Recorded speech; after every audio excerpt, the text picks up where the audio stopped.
ছাত্ররা যে আন্দোলন করছে তাকে আমরা সমর্থন করি।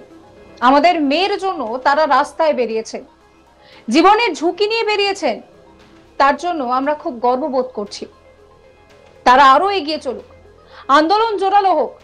ছাত্র সমাজের ডাকে নবান্ন অভিযানকে সমর্থন জানালেন ডাক্তারি পড়ুয়া অভয়ের বাবা। আন্দোলন আরো জোরালো হওয়ার দাবি জানিয়েছেন তিনি। মঙ্গলবার নবান্ন অভিযানকে কেন্দ্র করে ধুন্ধুমার পরিস্থিতি তৈরি হয় রাজপথে। আরজি করের তরুণী ডাক্তারের খুনের বিচার চাইতে পথে নেমে আহত হন একাধিক আন্দোলনকারী। কারো মাথা ফেটেছে, তো কারো আবার পুলিশের সামনে, জলকামানের সামনে পড়ে তাদের শরীর খারাপ করেছে। কেউ মার খেয়েছে, রাজ্য পুলিশের বিরুদ্ধে কেউ একরাশ ক্ষোভ উগরে দিয়েছে। সাঁতরাগাছি, হাওড়া ময়দান, হেস্টিংস, মহাত্মা গান্ধী রোড সহ একাধিক জায়গায় প্রতিবাদ মিছিল বের হয়। আন্দোলন ঠেকাতে পুলিশ বিক্ষোভকারীদের মধ্যে তুলকালাম কাণ্ড বেঁধে যায়। অভিযান ছত্রভঙ্গ করতে দফায় দফায় লাঠিচার্জ, জলকামান, কাঁদানে গ্যাসের সেল ছোড়ে পুলিশ। সেই সমস্ত বাধাকে উপেক্ষা করে একজোট হয় আন্দোলনকারীরা। বেশ কয়েকজনকে আটকও করা হয়েছে, তবু দমে যাননি বিক্ষোভকারীরা। এই ঘটনায় এবার প্রতিক্রিয়া দিয়েছেন অভয়ের বাবা।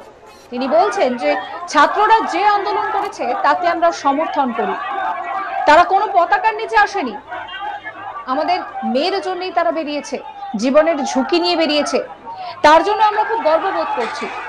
তারা আরো এগিয়ে চলুক, আন্দোলন আরো জোরালো হোক। সরকার সেটা মেটানোর চেষ্টা করছে। ডিসি সেন্ট্রাল 100% মিথ্যে কথা বলছে। সিবিআই এর উপরে আমাদের ভরসা আছে।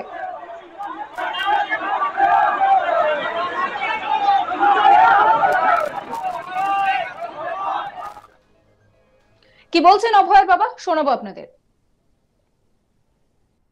जो स्टूडेंट लोग कोशिश कर रहा है, हम तो उसका साथी है, साथ बस हम तो यही बोल रहा है, स्टूडेंट कोई क्लास के नीचे नहीं आया। वो हमारा लड़की के लिए ही आज निकल पड़े और अपने लाइफ का रिस्क लेके लेके ये काम में जुट गए। ये तो इसलिए तो हमको बहुत गर्व हो रहा है, इसका जो काम वो लोग किया है। वो आगे और भी आगे बढ़े, ये आंदोलन जोर से जोर करे और गवर्नमेंट जो कोशिश कर रहा है उसको मिटाने का कोशिश कर। ये हमको जस्टिस, अच्छा जस्टिस मिले। डीसी सेंट्रल ने जो कल बात कही है पूरा 100% झूठ बोला है उन्होंने जो सब बात किया है, कहाँ से मिला उसको हमको मालूम नहीं। उन्होंने पूरा झूठ बात बोला है। कौन कौन जो बात बोला है, जो बात बोला है, एक भी साथ बात उन्होंने नहीं बोला। और डीसी सेंट्रल ने जो बात बोला हाँ, डीसी सेंट्रल ने जो बात बोला, कोई एक ही साथ बात उन्होंने नहीं बोला, पूरा झूठ बात बोल रहा है। हम लोग जो 3 बजे 30 मिनट ढुका है उधर, 3 बजे के बाद तब सीपी वर्कर कोई नहीं था उधर, कोई बैरिकेड कुछ नहीं था। अच्छा, कल जो बीजेपी की तरफ से जो 12 घंटे उसके लिए हम कुछ नहीं बोले, वो लोग जो अच्छा समझे है वो किया है। सीबीआई जो इन्वेस्टिगेशन कर रहा है इस बारे में क्या कहेंगे, क्या प्रोग्रेस हुआ है? नहीं, वो तो हमको नहीं बोल रहा है ना, हमको वो तो नहीं बोलेंगे, लेकिन किसी के ऊपर तो हमको भरोसा रखना ही है, इसलिए उसके ऊपर भरोसा है। अवश्य इसका ऊपर भरोसा है, वो कोशिश कर रहा है, हमको लगता है। लेकिन उन्होंने प्रदीप मेरा लड़की का सामने प्रदीप जलाने के लिए आया था, प्रदीप जला चला गया। একই সঙ্গে অভয়ের মা বলেন যে এতদিন হয়ে গেল কেউ ধরা পড়ছে না, আমাদের মনে হচ্ছে এটা পরিকল্পনা মাফিক হচ্ছে। তবে আশা রাখছি যতদিন পর্যন্ত না বিচার পাচ্ছি লড়াই করব। অভয়ের পরিবার কি বলছেন শোনাবো আপনাদের। এখনই বলতে পারছি না আমরা। নন্দিনী মুখোপাধ্যায়ের কথাটা কি বলেছেন আপনি? ওনার কথাটা জোর দিয়ে বলবেন। আমি বলছি উনি এটা একজন মেয়ে হয়ে উনি এভাবে কি করে কথা বলেন? এই যে সকাল থেকে বাড়ির লোক ওখানে প্রেজেন্ট ছিল, উপস্থাপনা করার চেষ্টা করেন যে ওনাদের কোনো দোষ নেই, ওনারা কি করে বলছেন? আর উনি তো প্রেজেন্ট ছিলেনই না বিচারে। নন্দিনী মুখোপাধ্যায় উনি কি ছিলেন ওখানে? উনি তো ছিলেনই না। সকাল থেকে ওখানে বাড়ির লোক প্রেজেন্ট ছিল, সকাল থেকে তো আমাদের কেউ বাড়ির লোক আমরা তো গেছি 12টা 10-15 গেছি, আমাদের 3:30 টাকা ওখানে ঢুকতেই দেওয়া। আর যখন আমরা ঢুকেছি তখন সিপি ছাড়া ভেতরে কেউ নেই।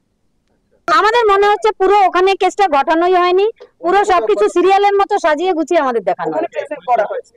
হ্যাঁ, পুলিশ কে করেছে জানি না, তো আমরা উকিলও ছিল, সেটা আমরা জানি। এটা কি কোনো পরিকল্পনা? আমাদের মনে হচ্ছে, এতদিন হয়ে গেল কেউ ধরা পড়ছে না, তাই মনে হচ্ছে এটা পরিকল্পনা মাফিকই হয়েছে, মানে বড় ষড়যন্ত্র করে এটা ঘটানো হয়েছে।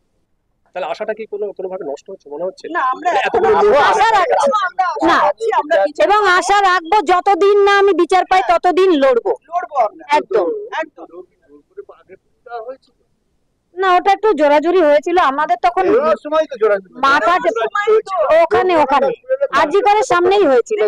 দেখুন, আমি একটা কথা বলছি, শ্মশান ঘাটে ওরাই করেছিল, আমরা তখন আমি একটা কথা বলতে চাই, মাথাটা আমাদের কাজ করছিল না, ছিল না, ওরা তাড়াহুড়া করেছিল। আমরা ছিলাম। পুলিশ পুরো বডিটাকে দৌড়ে বের করেছে হসপিটাল থেকে এরা তো ছিল না। আমরা যে ফাইলটা করেছি তারপরে আর মেয়ের দেহ দেখতেই পাই। আমি তো দেখেছি কিভাবে পুলিশ আমাদেরকে ধাক্কা দিয়ে বের করে দিয়েছে, গাড়িতে উঠতে গেছি সেখান থেকে ধাক্কা দিয়ে নামিয়ে দিয়েছে পুলিশ আমাদের। সব এগুলো পুলিশই করেছে। শ্মশান ঘাটে হ্যাঁ, সেখানেও পুলিশের তৎপরতা, বাড়ির লোক কেউ নেই। আমরা যাচ্ছি ম্যাটাডোর করে, পুলিশ যাচ্ছে গাড়িতে, আমরা বডির কাছে কি যাব? পুলিশ বডি ঘিরে রেখেছে, বডি। শুধু মা যেটুকু কাজ করার কাজ করেছে, মা যেই কাজগুলো যেগুলো থাকে, সেই কাজগুলো মা করেছে। একটা সন্তানের যে কাজটুকু করতে হয়, ব্যাস এইটুকুই কথা। সংবাদপত্রে বেরিয়েছে যে গতকাল সুকান্ত মজুমদার এসেছিল, তার সঙ্গে ছাত্ররা আপনাদের সঙ্গে দেখা করতে। না না না না, একদমই নয়। সুকান্ত মজুমদার একাই ছিলেন, আমার মেয়ের সামনে প্রদীপ জ্বালিয়েছিলেন। তা আমি ওনাকে বলেছিলাম আমার মেয়ের সামনে প্রদীপ জ্বালাবেন না, আমার ঘরের প্রদীপ নিভে গেছে, কেন আমার প্রদীপ জ্বালাবেন? সেটি হচ্ছে যে আজকে যে ছাত্র আন্দোলন এবং তারপরে আরো এই ছাত্র আন্দোলনের সাথে কোনোভাবে কি রাজনীতি জড়িয়ে পড়ছে? আমরা বলতে পারবো না, তবে ছাত্রদের সঙ্গে ছাত্রদের আন্দোলনে আমরা সমর্থন করি। মঙ্গলবারের বিক্ষোভ ঠেকাতে মোট ৬,০০০ পুলিশ কর্মী শহরের রাস্তায় মোতায়েন করা হয়েছিল। ২৬ জন ডেপুটি কমিশনার আধিকারিককেও ছিলেন সেখানে। পুলিশ আগেই জানিয়েছিল যে এই নবান্ন অভিযানের যে ডাক দেওয়া হয়েছে তা বেআইনি। মোট ১৯ জায়গায় ব্যারিকেড পয়েন্ট তৈরি করা হয়েছিল। এই পরিস্থিতিতে এই আন্দোলনকে সমর্থন করেছেন অভয়ের বাবা। তিনি বলছেন যে আন্দোলনের ঝাঁঝ আরো বাড়ুক, তার মেয়ের জন্য যেভাবে সকলে পথে নেমেছে সেই বিষয়টাকে সমর্থন করেছেন তিনি বলছেন যে এরা কোনো রাজনীতির তলায় আসেননি, সিবিআই এর উপরে তাদের ভরসা রয়েছে। সেই কথা জানিয়ে অভয় বাবা ঠিক কি বলছেন শোনাবো আপনাদের আরো একবার। जो स्टूडेंट लोग कोशिश कर रहा है, हम तो उसका साथी है, साथ बस हम तो यही बोल रहा है, स्टूडेंट कोई क्लास के नीचे नहीं आया, वो हमारा लड़की के लिए ही आज निकल पड़े और अपने लाइफ का रिस्क लेके ये काम में जुट गए। ये तो इसलिए तो हमको बहुत गर्व हो रहा है, इसका जो काम वो लोग किया है, वो आगे और भी आगे बढ़े, ये आंदोलन जोर से जोर करे और गवर्नमेंट जो कोशिश कर रहा है उसको मिटाने का कोशिश कर, ये हमको जस्टिस, अच्छा जस्टिस मिले। डीसी सेंट्रल ने जो कल बात कही है पूरा 100% झूठ बोला है उन्होंने जो सब बात किया है। সাবস্ক্রাইব করবেন আজ তাক বাংলার ইউটিউব চ্যানেলকে, ফলো করবেন হোয়াটসঅ্যাপ চ্যানেল।